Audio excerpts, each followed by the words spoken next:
Good morning. Pedro Sanchez called his senior ministers together for an emergency drought meeting today, just hours before the official start of the campaign for the municipal elections on the 28th of May.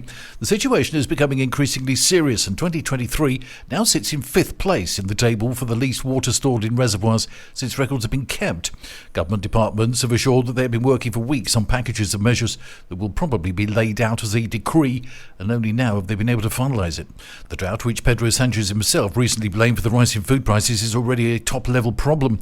One of the measures is to ban some outdoor working during extreme heat conditions, so the Labour Minister Yolanda Diaz said yesterday, as high temperatures become more frequent as a result of climate change. The ban will be in place when the weather agency AEMET issues an alert warning about severe or extreme risk of high temperatures.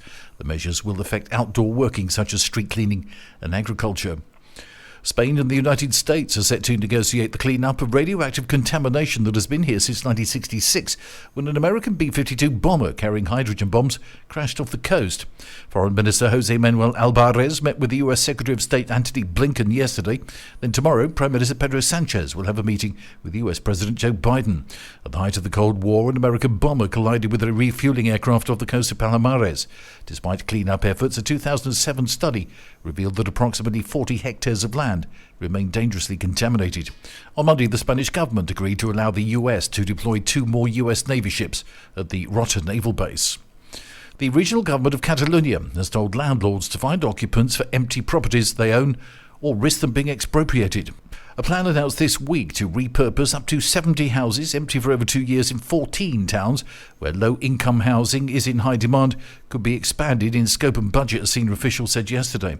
It comes 2 weeks before local elections, with affordable housing being one of the key themes amid a flurry of announcements by the central government to address the issue. And Sevilla is to hold the Billie Jean King Cup finals for the next 2 years, so the International Tennis Federation said yesterday. It'll be the 6th time that Spain will stage the event, and the first time since 2008. The contract between the Federation and Andalusia includes an option to play a third year in the city. The finals will take place from November the 7th to the 12th, with defending champion Switzerland joined by last year's runners-up Australia and 9 other nations.